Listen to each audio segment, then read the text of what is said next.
Okay, guys, and we're back looking at what should follow all of those body paragraphs. So remember, the body paragraphs are in direct support of your claim, okay? They serve to prove the reasons that you're giving why you think what you think. So after all of that, and I'm thinking, you'll have 1 to 3, you'll have at least 3 of them. You need at least 3 good reasons. You might even have 4. You might even have 5. But all of them should follow this type of format. So then once we get past that, now we're at the counter argument. Remember, this is the opposing viewpoint. This is the naysayer. Usually in a paper of the length that you're writing, 8 to 10 pages, this will be anywhere from 1 to 2 paragraphs tops, okay?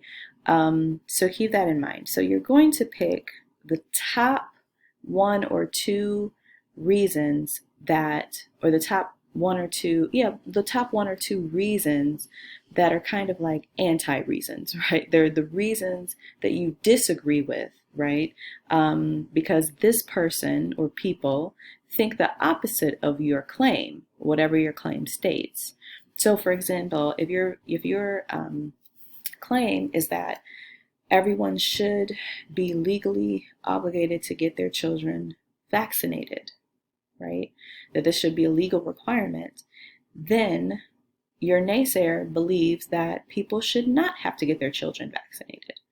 And then their reason why is going to serve as one of your opposing viewpoints for this counter argument paragraph. Okay, so usually all good argumentative topics have someone who disagrees with whatever you're going to say about that topic. And that is a requirement for this assignment. That's why I've written to some of you in the writing activities that you've been completing, make sure that you make your topic argumentative so that you'll be able to have this paragraph, because you need this paragraph. That's really important. At least one of them, maybe even 2. So the purpose of this is to further convince your audience, because you're anticipating why or how your reader might object to what you're saying. It also makes yourself sound more objective, more reasonable, and more well-informed and more trustworthy. So the entire purpose of this unfolds in this way. What possible argument might your reader pose against what you're saying, against your claim, your argument, and or some aspect of your reasoning? And you can insert 1 or more of these arguments here. And then remember, you have to refute it. This is your rebuttal, right? So you have to have some kind of rebuttal that states why this other reason, while it might seem reasonable, doesn't quite fit the bill, right? It doesn't quite work because what they're not taking into account is so on and so forth. Then you will end these paragraphs with a concluding sentence that reasserts your point of view, right? So you have to present the counter argument, disassemble it, right? You present it fairly, show us why it seems valid, but then you have to tell us why it's not valid, not for your argument. And then the end paragraph should reaffirm what you think about this subject. So whatever your claim is, that's the counter argument paragraph. And then you have your conclusion. Now, in a research paper, I told you before that college conclusions are different from high school writing conclusions. They just are. They're much more involved, but for a research paper, that's even more the case. So in the conclusion, part 1 is where you sum up. Now, this is what you're used to doing, right? This is how you think of conclusions already. Your purpose is to remind readers of your argument and supporting evidence. So this is where you review your claim, you review your key points, you remind us of what we were told in your paper. And again, this is most likely what you were taught to write in high school. This is the good old tried and true repeat yourself conclusion, right? But this is just part 1. Now, in the paper that you're writing for me, and in all of the other college papers that you write, you'll need to do this. Conclusion part 2. This is what I like to also call your so what paragraph. You have to tell us why it matters. The purpose of this paragraph is to illustrate that you have thought critically and analytically about this issue. That means that your conclusion should not be simple repetition, right? It should not be a simple rephrasing of everything you've already said. It should actually indicate that you're thinking about why we should care about your paper and why we should care about your paper's topic. What is the significance of all of this? Okay? What does it mean in the end?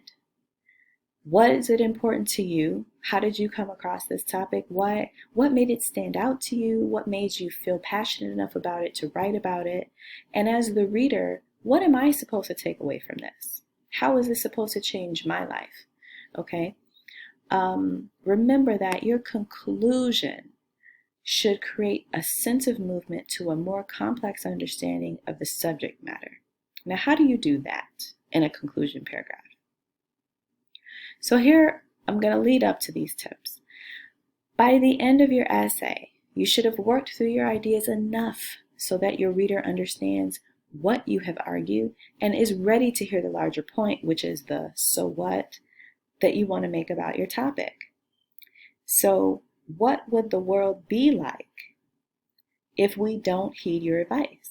If we fail to believe what you've said, tell me what's at stake. That's how you conceptualize this in the real world. Your conclusion should be the climax of your paper. So your strongest analytical points could be near the end of your essay for that reason. And those could be what you use to drive your conclusion home. Okay? I would really like to see if you have evidence that you haven't given us previously and it seems to fit well into your conclusion, you can actually include it there. Okay, this is different from the conclusion paragraphs of where we didn't introduce anything new.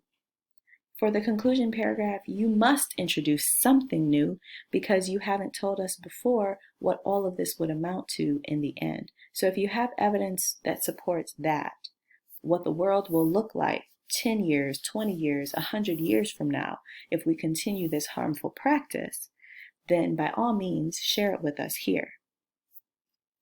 Remember that you want to leave your reader with the impression that this is a life-changing, human species-changing matter for a long period of time with long-term effects. If you do all of that, then I think you have done the job. And that's what I'm looking for. So this is the format, a really good format that you should use. This is just a little simple outline here on the 3rd page, but it's a part of the document, so I'm just including it. This is the format. So take a look at this as you're writing and make sure that your paper is fulfilling all of these steps. Thanks for watching.